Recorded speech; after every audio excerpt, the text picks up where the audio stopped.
Francisco Cândido Xavier, Evolução em Dois Mundos, 10º livro da coleção A Vida no Mundo Espiritual, ditado pelo Espírito André Luiz. 20º capítulo da segunda parte do livro. Invasão microbiana. A invasão microbiana está vinculada a causas espirituais? Excetuados os quadros infecciosos pelos quais se responsabiliza a ausência da higiene comum, as depressões criadas em nós por nós mesmos, nos domínios do abuso de nossas forças, seja adulterando as trocas vitais do cosmo orgânico pela rendição ao desequilíbrio, seja estabelecendo perturbações em prejuízo dos outros,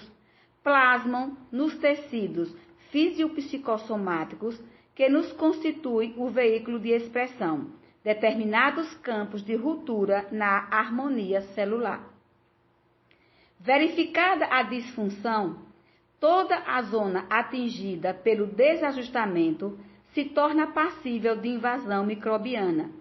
qual praça desguarnecida, porque as sentinelas naturais não dispõem de bases necessárias à ação regeneradora que lhes compete, permanecendo muitas vezes em derredor do ponto lesado, buscando delimitar-lhe a presença ou jugular-lhe a expansão.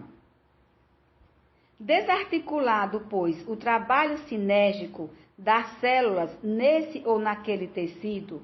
aí se interpõem as unidades mórbidas, quais as do câncer, que nesta doença imprimem acelerado ritmo de crescimento a certos agrupamentos celulares,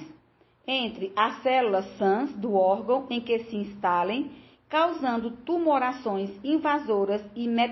metastáticas,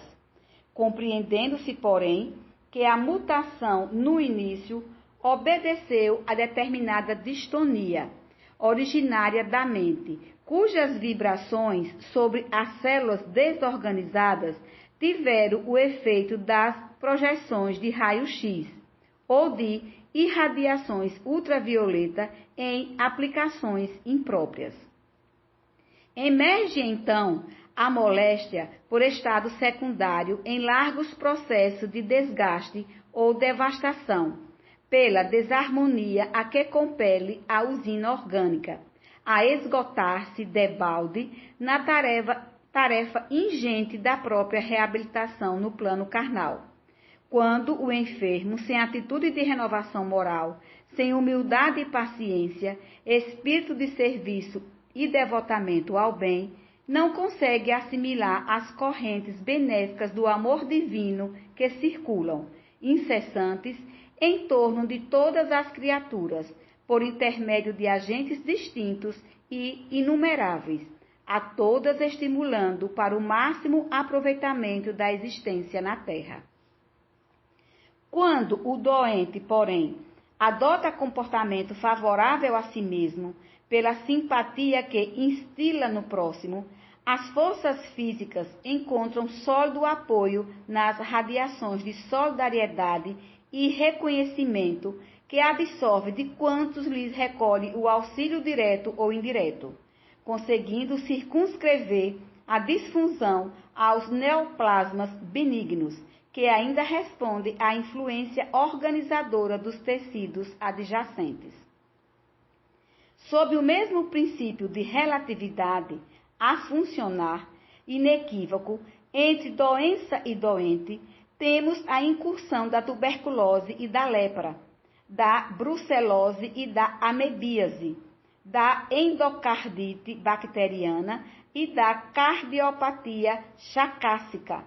e de muitas outras enfermidades, sem nos determos na discriminação de todos os processos morbosos, cuja relação nos levaria a longo estudo técnico. É que, geralmente, quase todos eles surgem como fenômenos secundários sobre as zonas de predisposição enfermiça que formamos em nosso próprio corpo, pelo desequilíbrio de nossas forças mentais, a gerarem rupturas ou soluções de continuidade nos pontos de interação entre o corpo espiritual e o veículo físico, pelas quais se insinua o assalto microbiano a que sejamos mais particularmente inclinados pela natureza de nossas contas kármicas. Consolidado o ataque pela brecha de nossa vulnerabilidade, aparecem as moléstias sintomáticas ou assintomáticas, estabilizando-se ou irradiando-se, conforme as disposições da própria mente, que trabalha ou não para refazer a defensiva orgânica em supremo esforço de reajuste, ou que, por automatismo, admite ou recusa, segundo a posição em que se encontra no princípio de causa e efeito,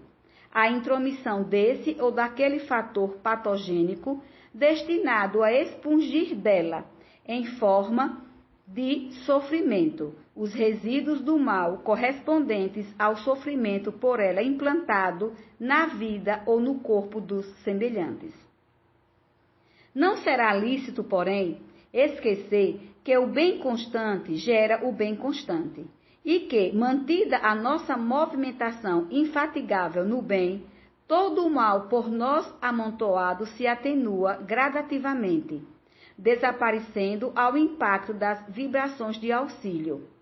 nascidas a nosso favor em todos aqueles ao qual dirijamos a mensagem de entendimento e amor puro, sem necessidade expressa de recorrermos ao concurso da enfermidade para eliminar os requisitos de treva que, eventualmente, se nos incorporem ainda ao fundo mental. Amparo aos outros cria amparo a nós próprios, motivo porque os princípios de Jesus, desterrando de nós animalidade e orgulho, vaidade e cobiça, crueldade e avareza, e exortando-nos à simplicidade e à humildade, à fraternidade sem limites e ao perdão incondicional, estabelecem, quanto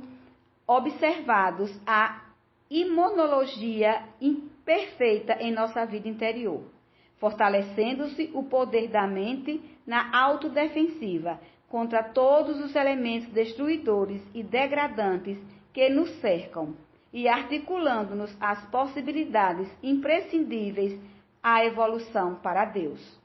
Pedro Leopoldo, 29 de junho de 1958.